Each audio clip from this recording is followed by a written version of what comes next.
Nobody resists redhead. I mean, look how everybody's reacting to Felicia today. So, yeah. Moment of silence.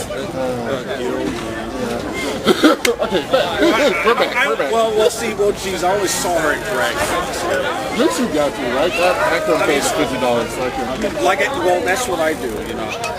Folks, I utilize the Clark Howard method when it comes to getting autographs from guests at conventions that pay for it.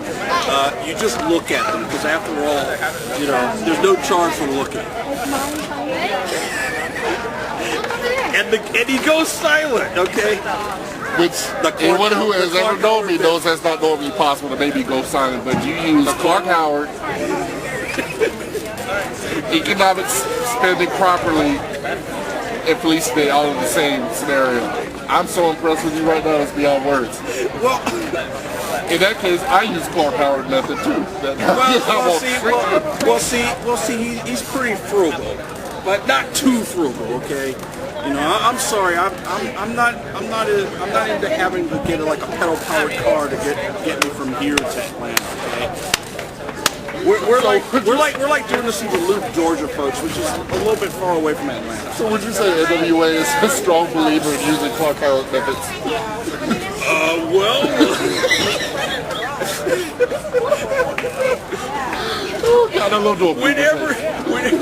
Whenever possible.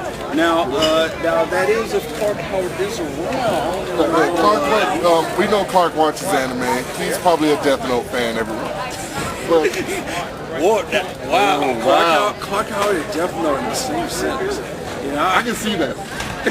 I'm gonna put that on YouTube. Clark Howard watches Death Note, and I want him to challenge me and tell me. So does that mean that if he finds out that I spent too much for, like, say, insurance, that I get this little note and get a little note at my apartment saying you paid too much for this insurance? Yeah, it's no fun. You will go spend this much money than that. Or if I decide upon getting like a Ford Excursion and I get this note saying that you should have bought a smart car instead, would that be from him? Yeah, because this will be the last time you define Clark Howard. And that you could put the smart car, you could put like 3 smart cars inside your Excursion. We're horrible. We're so horrible. Oh, it's so true though. Because let's face it, fans. We don't want to challenge Clark Howard. No one does. You never know.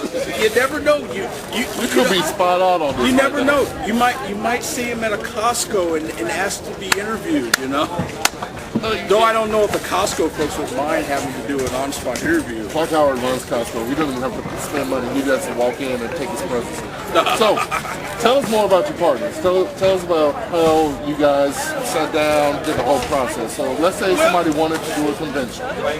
What would you tell guys to do? One, you gotta have the passion to do it. Okay. Make sure that anybody that is with you on the venture is a fan. If they've been at previous conventions, if they've worked on staff, it is a must. Because as long as you know the inner workings of how to organize it, you wouldn't have any problems actually running it. Now, does AWA ever offer a panel on creating your own convention? Not exactly. I've actually was in one for DragonCon a few weeks ago with the organizers of SeishunCon and MomoCon. And we for those folks who don't know, both Seishun and MomoCon are held in Atlanta. We're one of the few cities in the country on which you can actually have your anime fanfics year round. MomoCon is held in the spring, SeishunCon is in the summer, and we're in autumn. So timing is definitely an issue. Because also, we'll refer back to our earlier statement with the time conflicts that we dealt with having to be at the same time Japan Fest happened. They couldn't come out to work at Japan Fest, but they had the convention going on at the same time. it's more of like say, well, in our case, we did have our dates, our future dates, and we did mention for people at Japan Fest. And yes, we really would love to be at Japan Fest. Here's our future dates. If you're able, if you are able to have it, before or after us, let us know. We'll work on it. So in our case, we're at the last weekend of September, and we recently had an agreement with our hotel and convention center that will keep us on the last week of September for the next 3 years. So we're already set in the future. These guys is mostly based upon their agreement with the convention center that they're holding the convention on which dates will be okay. And for right now, this is kind of a big push for us because one, it's far away from Dragon Con, which is on Labor Day weekend, and it's also very close to us, which is only like 2 weeks. And see, we don't need Clark Howard for that. And then he won't stop with the Clark. You know what? I bet you any second now, Clark's gonna show up like, I heard you been talking about me without my permission. That's not economically correct. I'm sorry, Clark. I'm sorry. It's all him. But you can still save money by just mentioning my initials. Stop. Okay, that's enough. You weren't expecting this from me, were you? No, I was expecting it from you. That's why I wanted to do it myself. When I do AWA, I do tend to be a little serious about it, and that's one of the things that I'm gonna touch on that real quick. That's one of the things, guys. Catching him during the convention. Go on, can I talk to you? Busy. Look at it. Busy. Lord, you need a lasso, a jeep, and a chair to tie him to lock him down. Why? Because he's a big man. Just like, who are your partners? Oh well, let's see. You got 4 billion. Got Brian Jones. He's the vice chair, and then I have our other admin folks, Stan Dolan, Gordon Waters, and Megan Halley. I call them the biggins. I don't want to call them the mafia because it just gives them ideas and they run with it for a whole year. But they're the biggins. So when I try to lock down the biggins, it's a blessing. And when you can get them to relax, they like this. They real crazy. And that's just so true. Well, as long as I don't mention that guy. Or even do an imitation. Oh wait! Oh God! Yes, this is too much. Okay, boy. So you spent too much. Too much. I'm coming for you. Didn't you hear that sound? I'm gonna get a phone call. My website's gonna be attacked by Clark Howard. He gonna tell me that my website is not economic. Oh no! It's gonna be over. It's gonna be over. I said, well, it's not even my fault. I just answered the interview. Oh yeah, that's only if he starts having. Well, I think he's more dangerous when he has his book. When he's doing a book signing and you have it around, he's probably more dangerous. So guys, you know how I do my. That's how I do my interviews. But the other thing too is, when it comes to actually doing a show like this, you still want to do it professionally, but at the same time, you want to make sure that you don't, break the bank or having to, mortgage like something like 15 times over just to do a show. So be a little bit, know your limits, but also try to make it as professional as it can without looking cheap. And because that people notice these things. So one of the things that we have done in the past is we have a huge AV section, and most of the items that we have been we found them in thrift stores that we've reused. Some of them we refurbished ourselves, and it's one of those things that kind of saves costs on it. We've even had a few talented people that have made specific cabinets.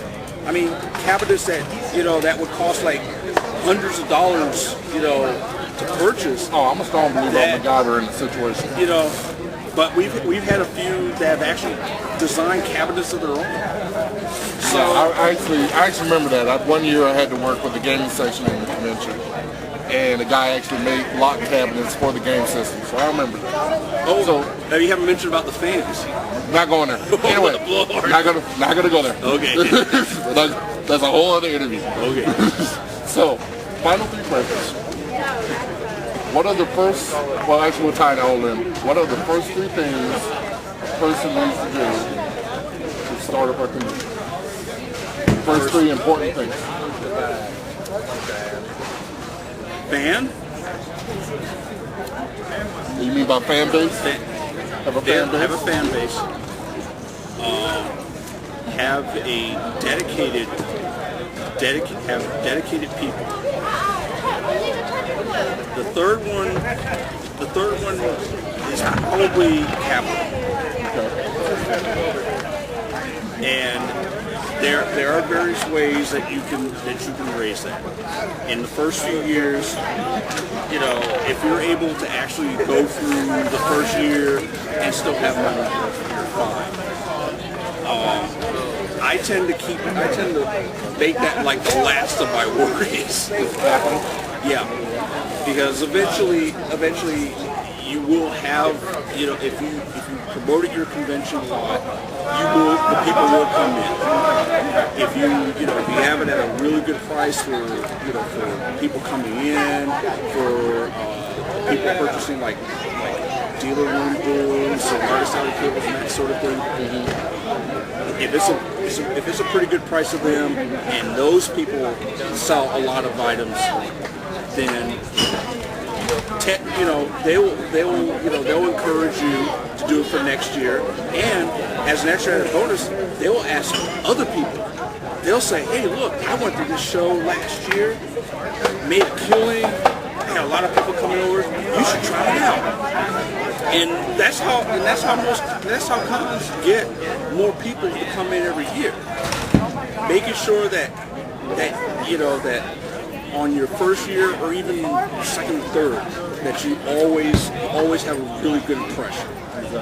And once you have that, then your best advertisement will start to be word of mouth. Because you don't actually have to spend like over $2,000 to put in like a 30-minute ad in a cable outlet to do all that. You can get a whole lot more people by just having a lot of people say that I love this show. I want to come back next year. I don't mind having to pay this amount as long as they have the same, if they have like, the same or more for the next year. And that's what we aim to do. Guys, this has been awesome. You know how I do it. I always make sure it's goofy, but it's also informative. It's him. It's been awesome. No, do not blame this on me. I will. You take care of it. You take credit. All right, anyway. We will do a follow-up interview with them. They have 2 weeks, and then we have AWA happening. You know we're psyched for that. So we're going to do a follow-up interview that he might be a little bit more serious, but I'll get him isolated where he'll be more goofy. And we're going to get him some partners as well. This is Walton Garrison. I did it again. This is Midnight Dragon signing off. Don't know my name. They looking for me. But anyway. Lloyd, it has been awesome. Thank you so much. Thank you. And signing off. Thank Nice Social Band for giving us this nice little spot. Yes, we're in the beer section. We're in the beer garden. We're in the beer garden. It's so happy. And it is. And it's like wow, it's up in the 70s. It's not extremely hot. I'm leaving. There's a good wind. It's 70s degrees. We're in a beer garden. Everybody's happy. Nobody's in the pain in the butt. It's just nice. Beer, nice. It's just. And this is the outtake section, isn't it? This is the outtakes. Yes, this is the bloopers. This is definitely going to be the bloopers area. Okay. Well, but the cool thing is, this is what ends up online anyway. I'm glad I didn't.